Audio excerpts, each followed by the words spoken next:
Hello everyone, welcome to Raju Malhotra IAS academy. आज Siddhi series में, mains answer writing series में हम ज्योग्राफी का फर्स्ट लेक्चर पिक कर रहे हैं और हमने पहले देखना है कि ज्योग्राफी यूपीएससी में मेंस के पर्सपेक्टिव में कैसे हमने डील करना है और कैसे हमने देखना है कि जीएस 1 एंड जीएस 3 के अंदर ज्योग्राफी का ब्रेकडाउन है और उसको कैसे स्ट्रेटेजिकली अप्रोच करना है ताकि हमारा जीएस 1 और जीएस 3 के बीच में कनेक्शन बना रहे। और जब हम ज्योग्राफी को अप्रोच करें तो हम जीएस वाइज ना तोड़ें, हम geography as a individual discipline को अप्रोच करेंगे और देख लेंगे कि सारे कैसे अलग अलग एरियाज़ कनेक्टेड हैं इसमें। तो ब्रॉडली हमें ये आइडेंटिफाई करना पड़ेगा कि seeing the trend of UPSC, UPSC आपको दो चीज़ें दे रहा है। एक तो यूपीएससी देता है आपको सिलेबस और दूसरी चीज़ देता है यूपीएससी आपको पास्ट ईयर क्वेश्चन पेपर्स। इसके अलावा यूपीएससी की वेबसाइट में यूपीएससी से रिलेटेड, आईएएस की इन्फॉर्मेशन से रिलेटेड और कोई बात नहीं है। तो मींस यूपीएससी आपको नहीं बोल रहा कि हिंदू आप पढ़ो या पीआईबी आपको पढ़ना है। ये हमने सिलेबस और पास्ट ईयर पेपर से ही अंदाज़ा लगाते हैं, एनालाइज करते हैं कि हमें कौन से सोर्स को रेफ़र करना है। सिमिलरली इन दोनों चीज़ों से ही हमें पता चलेगा कि यूपीएससी को अगर हमने क्रैक करना है या यूपीएससी को थोड़ा सा एंटिसिपेट करना है तो हमें पता चलेगा कि कौन से वो डोमेन्स हैं या क्या वो कंटूर्स हैं जिसके अंदर से ज्योग्राफी यूपीएससी क्वेश्चंस पूछता है। अदरवाइज जनरली लोगों का क्या मानना होता है कि ज्योग्राफी को ऐसे बोला जाता है या in any other discipline also कि हमें पता ही नहीं कि कहाँ से क्वेश्चन आ गया। यूपीएससी कभी ऐसा नहीं करेगा। Until and unless any question is not related with your subject which has been mentioned explicitly by UPSC itself, it will never ask you। वो कोई haphazard क्वेश्चन या कोई भी रैंडम सवाल नहीं पूछ रहे हैं। They are going very organized and very planned। तो मीन्स कि अगर कोई सवाल पूछा जाता है यूपीएससी के अंदर तो उसका कनेक्शन ज़रूर उसके सिलेबस के साथ होगा। तो हमने सिलेबस से एंड पास्ट ईयर पेपर से ये गौस करना है कि यूपीएससी क्या पूछ सकता है या क्या वो डोमेन है, क्या वो फोकस एरियाज है जहाँ से ज़रूर सवाल पूछे जाते हैं। इससे आपका अगर इस अप्रोच को हम लेके चलते हैं, पास्ट ईयर पेपर को एनालाइज किया, सिलेबस को एनालाइज किया, तो हमें आइडेंटिफाई हो जाता है कि कहाँ पे हमने एफर्ट मारने हैं। अदरवाइज जिन लोगों का सिलेक्शन नहीं हो रहा है या वो रिपीटेड साइकिल में फंस गए हैं कि वो मेंस हर बार लिख रहे हैं, इंटरव्यू क्रैक नहीं हो रहा, या अगर इंटरव्यू दे भी रहे हैं तो अच्छा रैंक नहीं आ रहा है या इंटरव्यू क्रैक नहीं हो रहा है, रीज़न बीइंग कि मेंस का स्कोर बहुत अच्छा नहीं है। तो मेंस का स्कोर अच्छा करने के लिए क्या करना पड़ेगा, आपको आइडेंटिफाई करने पड़ेंगे हर सब्जेक्ट के अंदर वो एरियाज जो यूपीएससी जहाँ से हमेशा सवाल पूछना है। तो आपने स्ट्रेटेजिकली जाना है रेदर देन कि आप सब कुछ ही पढ़ने लग जाते हो। तो ये अप्रोच यूपीएससी में नहीं चलेगी। You have to be very planned, you have to be very well managed. तो उसके लिए हमने ज्योग्राफी को पहले आइडेंटिफाई किया कि यदि ज्योग्राफी में सवाल आते हैं तो किन एरिया से आते हैं। तो 1 एंड 3 में हमने आइडेंटिफाई किया कि जीएस 3 के अंदर डिजास्टर मैनेजमेंट है, जीएस 3 के अंदर एनवायरनमेंट है, जीएस 1 में प्योर ज्योग्राफी है। तो क्वेश्चन कैसे आ रहे हैं इसमें हम इसको स्ट्रक्चर कर लेते हैं। Firstly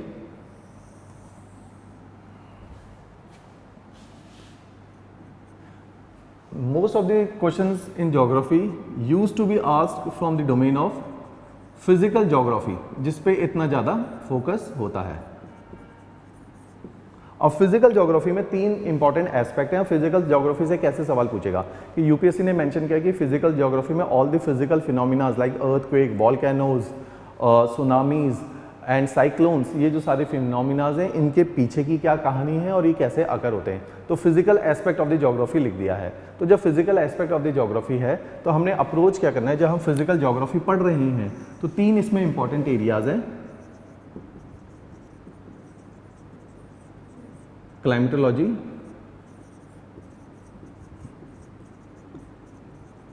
geomorphology and oceanography. ये 3 फिजिकल एस्पेक्ट्स हैं।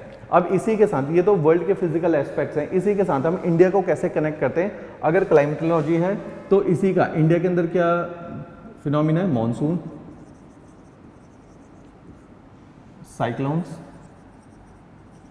ये क्लाइमेटोलॉजी के अंदर आएंगे। जियोमॉर्फोलॉजी के, जियोमॉर्फोलॉजिकली इंड्यूस, अब इसमें क्या है कि डिजास्टर से कैसे कनेक्ट करेंगे कि all the disasters have their core concept behind the physical geography. Disaster तो अकर हो गया इन फिजिकल फिनोमिनाज की वजह से। तो जैसे साइक्लोन्स, ट्रॉपिकल साइक्लोन, अभी जैसे साइक्लोन अम्फन आया है तो it has its base in climatology that you should know the concept of cyclone and after the concept of cyclone you should know कि what are the tropical cyclones. उसके बाद फिर disaster management वाले aspects में जाएंगे, लेकिन firstly you should know the core principles. Similarly in case of geomorphology you should know what earthquakes are. तो India के केस में अगर सवाल आ गया फिजिकल के डोमेन से, तो अर्थक्वेक से आएगा, या तो प्योर कॉन्सेप्ट आएगा या उस पर बेस्ड डिजास्टर मैनेजमेंट आएगा, volcanoes, vulcanism, tsunamis, geological disasters basically, या लैंडस्लाइड्स।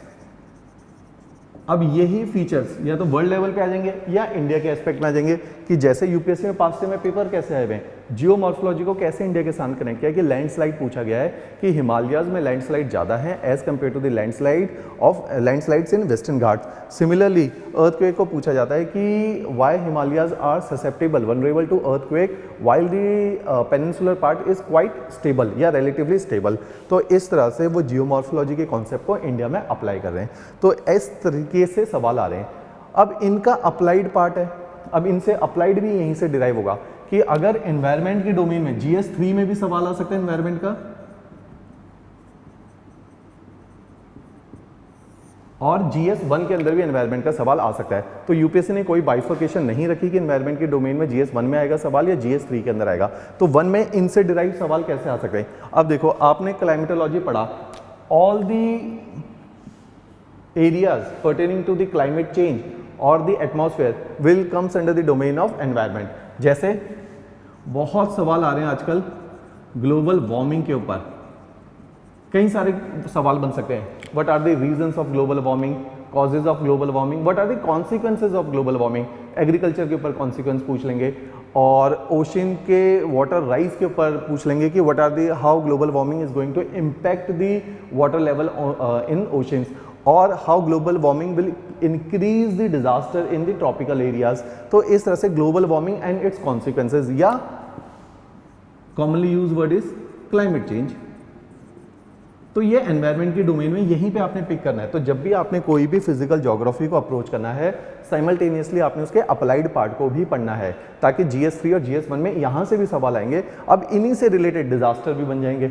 अब और क्या चीजें आएंगी, स्मॉग, क्लाइमेट से रिलेटेड है smoke plus fog, ozone depletion, ये वो सारे एरियाज हैं जिन पे सवाल आते हैं। तो जब हमने ओजोन डिप्लीशन पढ़ना है तो हमें वेना कॉन्फ्रेंस भी पढ़ना पड़ेगा, फिर इसके लिए मॉन्ट्रियल प्रोटोकॉल भी पढ़ना पड़ेगा। तो ये सारी चीज़ें इसके साथ अटैच हो जाएंगी। अगर हमने क्लाइमेट चेंज पढ़ना है तो यूएनएफसीसी भी पढ़ना पड़ेगा, COP21 पेरिस अकॉर्ड भी पढ़ना पड़ेगा, क्योटो भी पढ़ना पड़ेगा। तो इसी के साथ आपका फिर प्रीलिम्स वाला एनवायरनमेंट भी अटैच हो जाता है। तो ऐसे हमने हॉलिस्टिकली अप्रोच करना है। और एरियाज देखो, ये क्लाइमेटोलॉजी से कितने सारे एरियाज निकल रहे हैं, एसिड रेन, और ये वो सारे एरियाज हैं जिनसे सवाल आ चुके हैं यूपीएससी में। अर्बन हीट आइलैंड,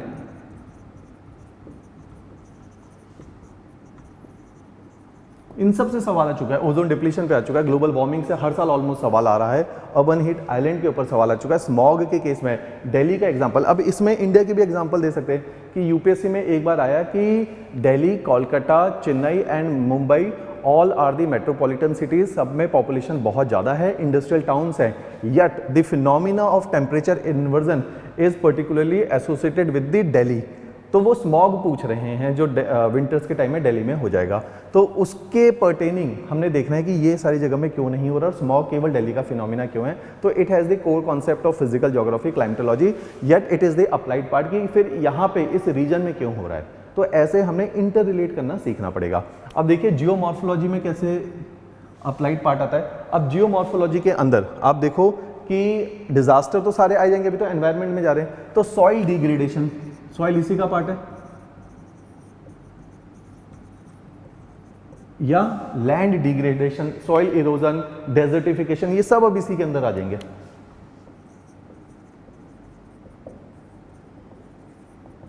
तो इनके ऊपर सवाल जीएस 3 में भी आ सकता है। इसी में अब ओशेनोग्राफी देखो, ओशेनोग्राफी से कैसे सवाल आएंगे अप्लाइड पार्ट के अंदर, एनवायरनमेंट में कैसे ओशेनोग्राफी का इंप्लीकेशन है। ओशन पॉल्यूशन एक एरिया बन जाएगा, इसी के अंदर एक एरिया बन जाएगा ओशन एसिडिफिकेशन,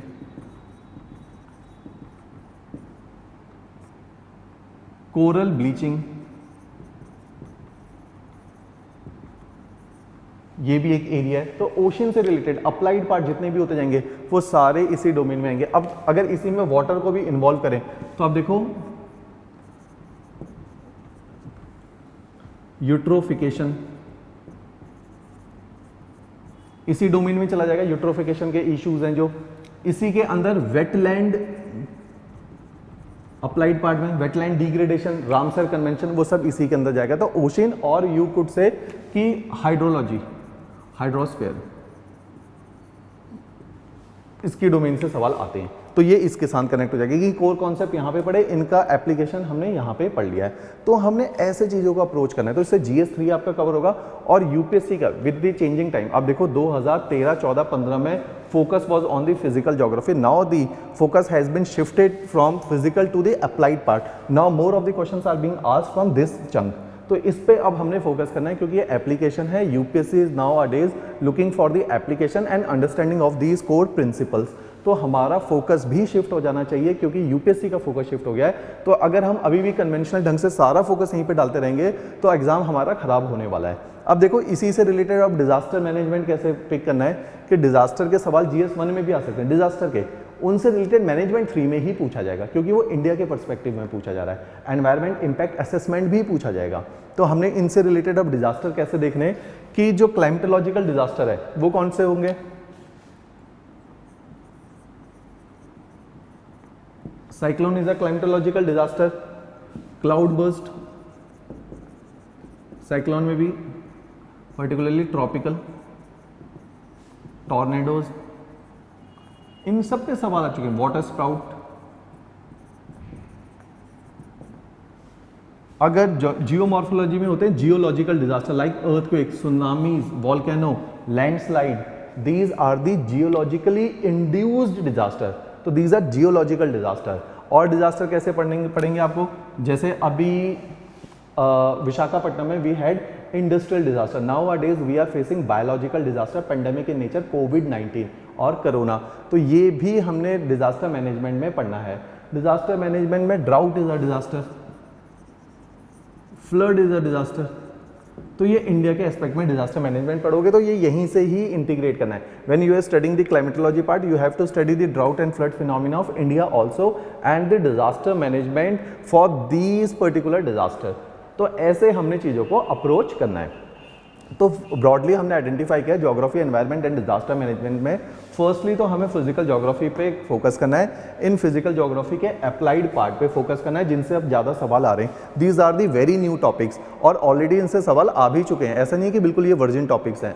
सेकेंड इज कि अब इन्हीं से रिलेटेड, इन्हीं फिजिकल फिनोमिना से रिलेटेड आपने डिजास्टर को भी पढ़ना है। तो इंडिया के रिलेटेड डिजास्टर इंड्यूस, क्योंकि डिजास्टर मैनेजमेंट इंडिया वाले ही पोर्शन से सवाल आएंगे, तो इनसे रिलेटेड डिजास्टर मैनेजमेंट पढ़ना है। उसके बाद फिर हम ज्योग्राफी में देखते हैं the nature of question would be. अब देखो जो यूपीएससी ने बोला है इसके अलावा जो क्वेश्चन आते हैं वो आते हैं इंडस्ट्रियल लोकेशन से। इंडस्ट्रियल लोकेशन का मतलब है कि इंडस्ट्रीज की लोकेशन से बेस्ड जो सवाल आते हैं कि कोई पर्टिकुलर टाइप की इंडस्ट्री है। अब ज्योग्राफी में इंडस्ट्रीज हम इसीलिए पढ़ रहे हैं क्योंकि industries which are have those industries which are in a particular location, because geography is the major factor driving those industries, will be studied under the geography। जैसे प्राइमरी सेक्टर है, primary sector में agriculture, mining, forestry, these are the primary sector. तो ये सारी industries के पीछे जो कारण है वो वहाँ की ज्योग्राफी है। सेकेंडरी सेक्टर है जिसको मैन्युफैक्चरिंग सेक्टर बोलते हैं, तो वहाँ पे जो इंडस्ट्रीज हैं that have their backing because of the geography. कि अगर कहीं पे आयरन एंड स्टील इंडस्ट्री है, पेट्रो रिफाइनिंग इंडस्ट्री है, कॉटन टेक्सटाइल इंडस्ट्री है, वुलन टेक्सटाइल इंडस्ट्री है, फार्मास्यूटिकल इंडस्ट्रीज हैं, या थर्मो पावर प्लांट है, हाइड्रो इलेक्ट्रिसिटी है, these industries are not footloose industry, they have been tied to a particular place because certain geographical specific conditions are being there। क्योंकि कहीं पे कोई resource मिल रहा है उसी के साथ अटैच्ड हो गई है वो इंडस्ट्री। तो इसलिए geographical industries which are at a particular place because geography वहाँ की कंड्यूसिव है, तो वो सारी हम ज्योग्राफी में इंडस्ट्रीज पढ़ेंगे। Otherwise industry as an policy is a GS3 domain, economics में पूछा जाएगा। लेकिन इंडस्ट्री कहीं पे है, ज्योग्राफी उसका कारण है, तो वो यहीं पे पढ़नी पड़ेगी। तो इंडस्ट्रियल लोकेशन से बहुत सवाल आते हैं। जैसे यूपीएससी की अप्रोच है, UPSC is going application based, ये सब एप्लीकेशन है, इंडस्ट्रीज एप्लीकेशन है। इसी के साथ एक इंपॉर्टेंट एरियाज है, इंडस्ट्री के साथ हैंड इन हैंड चलेगा resources, resources of the world. या रिसोर्सेज ऑफ इंडिया, जैसे अब सिलेबस में आपने लिखा है रिसोर्सेज और ब्रैकेट में पर्टिकुलरली लिखा है India and south east Asia. तो अब रिसोर्सेज इन सारे एरिया के बहुत इंपॉर्टेंट हो जाते हैं। Resources like mineral resources, resources like energy resources, तो कुछ पर्टिकुलर है रिसोर्सेज हमने हज़ारों नहीं पढ़ लेने, हमने देखना है कि मेजर रिसोर्स कौन सा है, कोल, पेट्रोलियम, नेचुरल गैस, ये सारे मेजर रिसोर्सेज है, आयरन मेजर रिसोर्स है, कॉपर मेजर रिसोर्स है, जिसके ऊपर बाकी हैवी इंडस्ट्रीज बेस्ड होंगी या कैपिटल इंडस्ट्रीज बेस्ड होंगी, तो उन रिसोर्सेज को ही कवर करना है। तो ऐसे हमने चीज़ों को अप्रोच करना है। Last part which UPSC ask is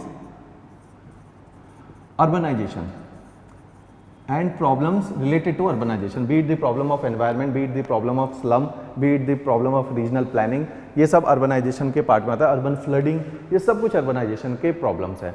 तो ये वो एरियाज हैं जिनसे यूपीएससी क्वेश्चन पूछता है और ये वर्बेटिमली आपके सिलेबस में चीज़ें मेंशन है, लेकिन हमें आइडेंटिफाई करना पड़ेगा कि physical geography, applied part, disaster management, industrial location, resources and urbanization, these are the areas from which questions has been asked in UPSC.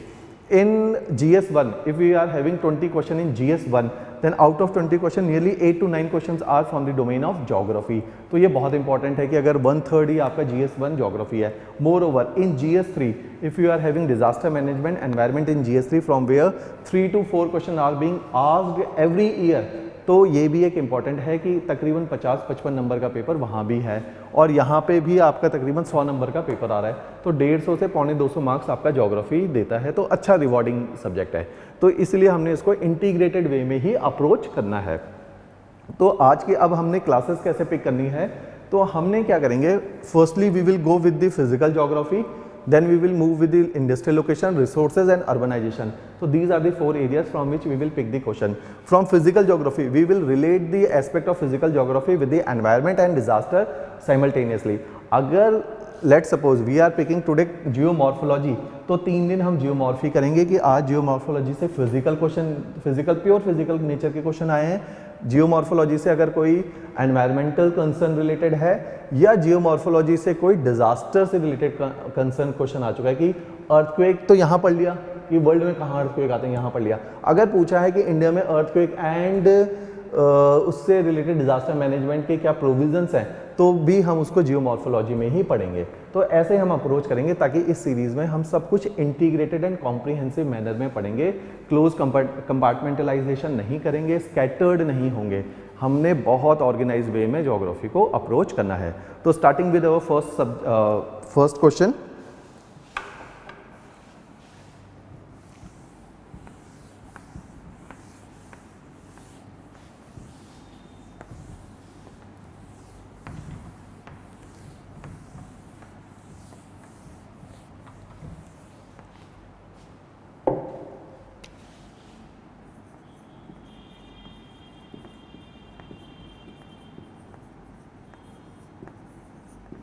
तो जियोमॉर्फोलॉजी से जो पहले सवाल आए हैं यूपीएससी में सन 2013, 14, 15 में फिजिकल जियोमॉर्फोलॉजी से प्योर क्वेश्चंस आए हैं, लेकिन अब जियोमॉर्फोलॉजी से जो क्वेश्चन आए हैं वो प्योरली एनवायरमेंटल और डिजास्टर मैनेजमेंट की डोमेन से आते हैं।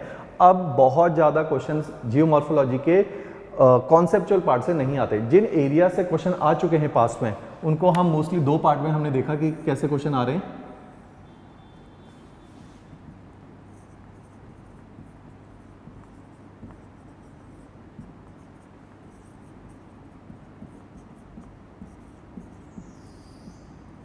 एक तो सवाल आया था एक बार कॉन्टिनेंटल ड्रिफ्ट थ्योरी में, वेरी स्ट्रेट फॉरवर्ड क्वेश्चन, और वो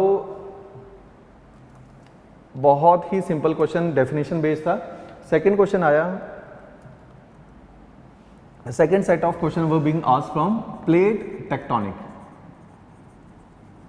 तो प्लेट टेक्टोनिक थ्योरी इन्होंने डायरेक्टली नहीं पूछी, इधर उधर के इन्फ्रेंसेस देते हुए, इधर उधर के हिंट्स ड्रॉप करते हुए प्लेट टेक्टोनिक थ्योरी इनडायरेक्टली पूछी।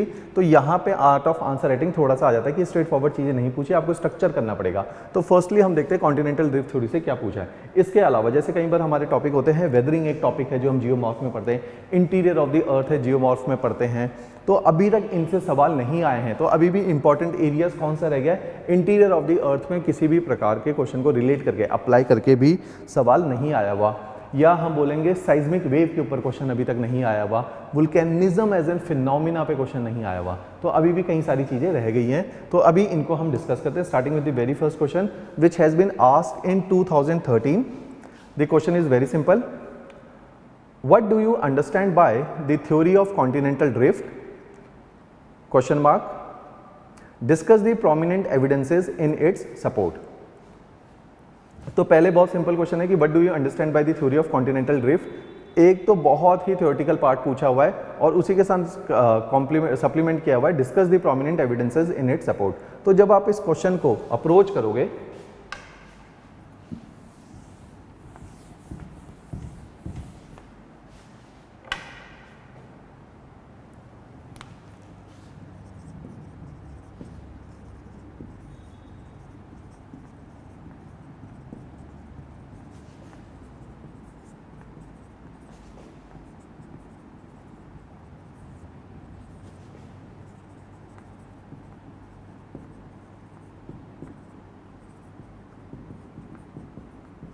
तो पहले आप इस पार्ट को आंसर करोगे जब उन्होंने पूछा what do you understand by the theory of continental drift, तो आप बताओगे इसको कैसे इंट्रोड्यूस करेंगे। तो हम सीधा एल्फ्रेड वेगनर पे जंप नहीं करेंगे, वो जो है उसने जो कॉन्टिनेंटल ड्रिफ्ट की थ्योरी है वो थोड़ा सा लेट पिक करी है, लेकिन समझा पूरे ढंग से रही है। हम इसमें एक ब्रीफ इंट्रोडक्शन 2 लाइन में लिखेंगे जी। कॉन्टिनेंटल ड्रिफ्ट थ्योरी के बारे में तो शुरुआत बहुत पहले से हो चुकी थी और कई सारे साइंटिस्ट ने इसमें कंट्रीब्यूट भी किया है, लेकिन कोई भी हमें ब्रेक थ्रू अचीवमेंट नहीं मिली थी अनटिल एंड अनलेस 1912 में।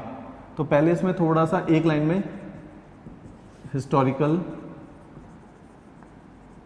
Background of the theory before Wegener, 1 या 2 लाइन। अब ये 1 या 2 लाइन लिखना क्यों आवश्यक है, ताकि जब एग्जामिनर पढ़े तो उसको आपके आंसर से कंप्लीटनेस का लगे कि अगर आपने एक आंसर अप्रोच किया है तो एटलीस्ट आप सीधे कंक्लूजन पे जंप नहीं कर रहे। यू हैव द अंडरस्टैंडिंग कि जो थ्योरी बिल्डिंग है वो बहुत पहले से शुरू हो गया था, लेकिन एक कंक्रीटाइज थ्योरी जो वेगनर ने दी वहां तक कोई नहीं पहुंचा था कंक्लूजन में, लेकिन at least they have an raw idea कि ऐसा कोई फिनोमिना हो रहा है। बस वेगनर ने उसको बहुत ज़्यादा कंसेप्चुअलाइज कर दिया था। तो यहाँ पे थोड़ा सा historical background, not more than 2 lines, then moving to the Alfred Wegener कि क्या उसने उस थ्योरी में बोला था। तो अब हम इसमें शॉर्ट में बता देंगे कि वेगनर ने बोला एक पैंजिया है, एक पैंथेलासा है और इन दोनों में फोर्सेस लगे और दोनों फोर्सेस का आप नाम लिखो। ये कहता है कि पोलर फ्लीइंग फोर्स था और दूसरा टाइडल फोर्स था जिसने इन कॉन्टिनेंट को तोड़ा और स्कैटर्ड कर दिया, और आज की डेट में जैसा अरेंजमेंट हमें दिखता है ये उसी का आउटकम है उन फोर्सेस का। तो यहाँ हमने ब्रीफ इंट्रोडक्शन थ्योरी का दिया है, 10 नंबर का सवाल है। तो इसी पार्ट में हिस्टोरी के बाद जो इंट्रोडक्शन ऑफ द थ्योरी में आपने 6 से 7 लाइन्स लिखनी है और एक छोटा सा डायग्राम बनाना है। उसने जो पैंथेलासा एंड पैंजिया का दिया था, क्योंकि वहाँ पे स्पेस का क्रम है, आपने डायग्राम जरूर इनकॉर्पोरेट करना है। अब उसके बाद अब सेकंड पार्ट को आप एड्रेस करना शुरू करोगे। Second part is discuss the evidences.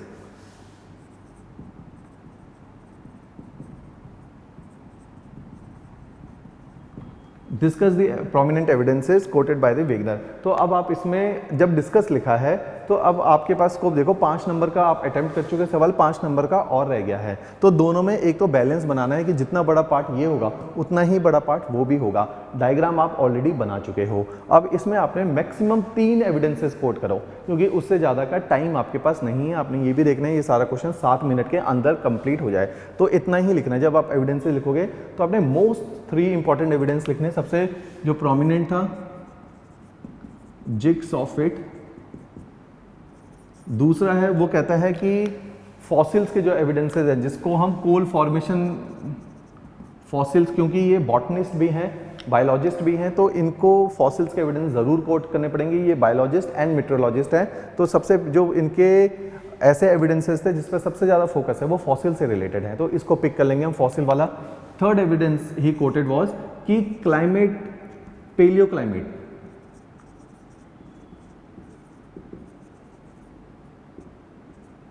पुराने क्लाइमेट के जो इन्फ्लुएंसेस हैं, जिसमें हम इंडिया का भी एग्जांपल देते हैं कि we have the traces of movement of glaciers in the peninsular part of India, while India being in the tropical countries we could not have the evidences of glacier over the peninsular part. That means the India has been drifted from the southern pole और from the north pole. तो ये बताता है कि somewhere drifting is being done, somewhere drifting is in the process. साथ में paleo climate में ये भी बताएंगे हम कि कैसे वर्ल्ड में जो कोल है, दी distribution of coal across the world is not according to the tropical areas. Somewhere we are having coal in the higher latitudes like Canada, USA, China and Russia.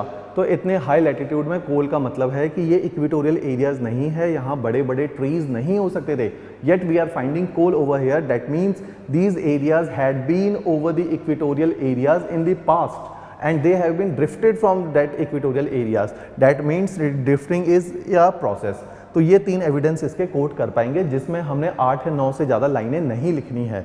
तो this is the demand of the question. 10 number का सवाल है और 150 word इसमें maximum बोले हैं, आपने 120 शब्दों में अपनी बात बोलनी है, एक डायग्राम अटैच करना है।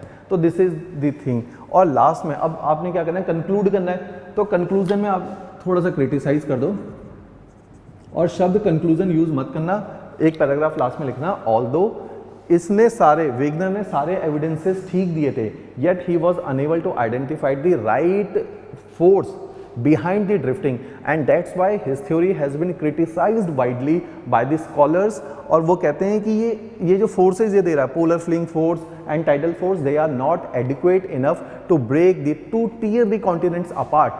That's why we could not truly justify his theory। और इसके बाद but this theory has been the foundational base for the plate tectonic theory।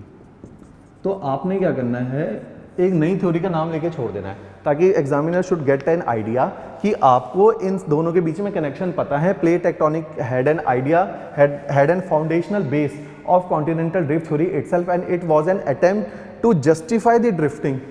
Plate tectonic theory आया ही इसलिए था ताकि कॉन्टिनेंटल ड्रिफ्ट थ्योरी को एक जस्टिफाइड रीजन मिल पाए कि why these continents have been drifting. तो ये थोड़ा सा इन्फ्लुएंस आपने लिख दिया कंक्लूजन में कि finally plate tectonic theory was the one who has identified कि the force behind the drifting of the theory was thermal convection currents rather than these two forces which has been mentioned by the Wegener।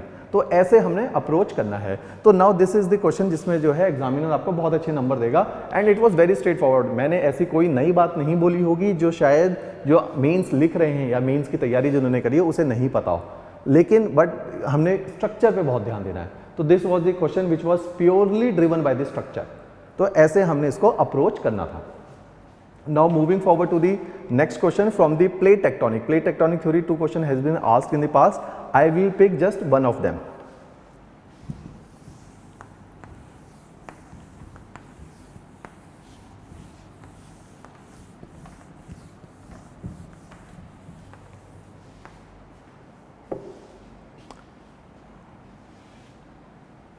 The question has been asked in 2014।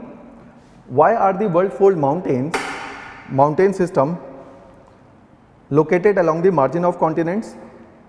Bring out the association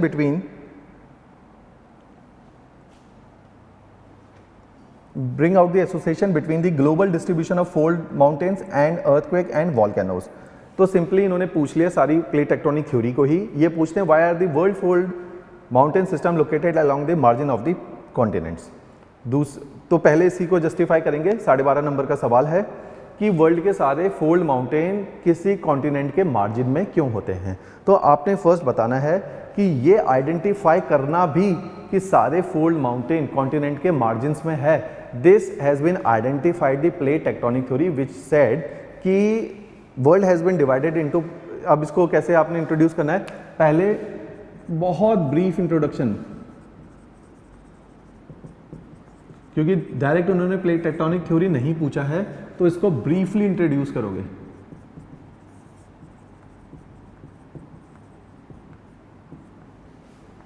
तो आप बोलोगे सारे ही बड़े fold mountains continent के margins में हैं। ये identify किया हमारी प्लेट टेक्टोनिक थ्योरी ने, क्योंकि उसने बताया कि मार्जिन्स वो एरिया हैं,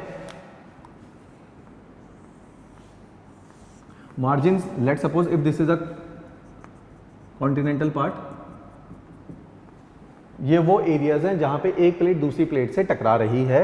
जैसे examples are, let's take an example of South American plate and the Pacific plate और Nazca plate where we are having Andes as the mountain, or in the northern North America we are having Rockies, जो कि जुआन D Fuca plate और today's we will say Pacific plate के साथ टकरा रही है, जहां पे रॉकीज एंड एंडीज शेप में आए हैं। तो ऐसे विद द एग्जांपल, अब आपने इसमें क्या करना था, फर्स्टली आपने स्ट्रक्चर के हिसाब से आंसर करना है चीज़ों को, फिर आपने ये आइडेंटिफाई करना है इस स्ट्रक्चर को आप सपोर्ट कैसे करोगे। आपने कोई कंटेंट लिखा है स्ट्रक्चर के अंदर, उस कंटेंट को सपोर्ट करने के लिए you need contacts, means you need examples. तो इस अपनी बात को जस्टिफाई करने के लिए you have to give example. फिर आप एग्जाम्पल दोगे एल्प्स माउंटेन का which are on the margin of Pacific plate and Eurasian plate, या यू कैन से कॉन्टिनेंट्स, दो कॉन्टिनेंट के बिल्कुल मार्जिन पे बने हुए पहाड़ हैं एल्प्स, तो उनका भी आप एग्जाम्पल यहाँ पे कोट करोगे। मीन्स अपनी थ्योरी को सपोर्ट करने के लिए आपने यहाँ पे 3 एग्जाम्पल भी कोट कर दिए। तो फर्स्ट पार्ट हमने ऐसे जस्टिफाई किया कि फोल्ड माउंटेन क्यों मार्जिन्स पे होते हैं। साथ में आप बोलोगे क्योंकि फोल्ड माउंटेन बनते ही ऐसे हैं जब 2 प्लेट टकराती है और उनमें से एक प्लेट सबडक्ट शायद हो जाती है, या आप अब इसमें हिमालयस नहीं भी लिखोगे तब भी चल जाएगा। आप बोलो कि फोल्ड माउंटेन कैसे पड़ते हैं कि एक साइड कॉन्टिनेंटल प्लेट होनी बहुत आवश्यक है, और continental plate being softer in character, तो it will convert into fold when it will converge with another plate, be it the continental plate और the oceanic plate, it does not matter, but the folds will come into picture and these folds are on the margin of the plate, क्योंकि वही वो area है जहां से टकराव होता है। और एक छोटा सा डायग्राम यहां पे आपने फोल्ड माउंटेन दिखा दिए और एक ये प्लेट का टकराना दिखा दिया। अगर ओशनिक प्लेट दिखाओगे तो उसका सबडक्शन भी दिखा दोगे तो कोई गलत बात नहीं है, but you just need to identify कि फोल्ड क्यों पड़े। फोल्ड क्यों पड़े? क्योंकि continental plate are softer in character and it will undergo fold when it will converge with plate of any character, be it oceanic or be it continental। तो इसलिए fold mountain बने। With example आपने अपनी statement को justify किया। Now N diagram बना दिया। Now moving to the second part, bring out the association between the global distribution of fold mountain, earthquake and volcanoes. अब देखो, अब इसने यहाँ पे जियोलॉजिकल फिनोमिनाज भी इन्होंने पूछ लिए हैं। तो आप बोलोगे जी जहाँ पे फोल्ड माउंटेन है वो तो एक्टिव एरियाज है, वहाँ पे तो टकराव चल ही रहा है, तो अगर तो nature of the plate is oceanic and continental, then because of the subduction vulcanism will be there like and these and rockies, but when two plates are, when both of them are continental in character, like example देने like Indian plate and the Chinese plate या Eurasian plate, Indo-Australian plate, when both of them are continental in character, we are only having fold mountain on both side of the continent। draw a very small diagram। India का diagram बनाया है, यहाँ पे Himalayas बना दिए, यहाँ पे Tian Shan बना दिए। अब बताओ कि दोनों साइड ही फोल्ड पड़ गए, क्योंकि जब दोनों कॉन्टिनेंटल हो गए, since subduction is not there, fold mountains will come into picture along with the earthquake, because these are the active margin where convergence is still into a process। But when subduction will comes into picture, when one of them will be oceanic plate, then we are having volcanoes। तो उसने पूछा कि कहाँ पे आएंगे, and draw a beautiful diagram of the world distribution of volcanoes and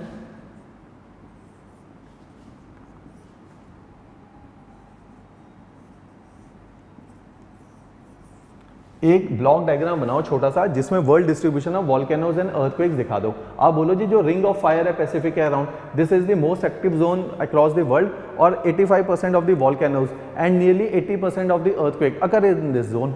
तो आप identify करके भी बताओ, प्लेट टेक्टोनिक का एप्लीकेशन बताओ वर्ल्ड पे कि कहाँ पे ये चीज़ आ रही है। यही वो पूछ रहे हैं कि bring out the association between the global distribution of fold mountain and earthquake. आप बताओ वर्ल्ड में सारे फोल्ड माउंटेन यहीं पे बने हुए हैं और उसी के साथ साथ अर्थक्वेक्स और वॉल्केनोज भी यहीं पर आ रहे हैं। फिर एल्प्स का उदाहरण दो और एक हिमालयस का उदाहरण दे दो। तो इस हिसाब से हमने अप्रोच करना था। तो this is the demand of the question. तो ऐसे ही हमने आज देखा जियोमॉर्फोलॉजी में, although 2 more question has been asked, one was from the domain of plate tectonic and another one was knowledge based question, that is what are mantle plume, which has been asked previous year. तो what are mantle proof, ऐसे 2 सवाल और हैं। कल की class में थोड़ा सा ब्रीफली इसको इंट्रोड्यूस करेंगे, फिर वी विल सी कि इससे रिलेटेड, जियोमॉर्फोलॉजी से रिलेटेड अब उन्होंने एनवायरनमेंट और डिजास्टर की डोमेन में क्या पूछा हुआ है। तो ऐसे हम चीज़ों को कलेक्ट करेंगे और कॉम्प्रिहेंड करेंगे। Thank you.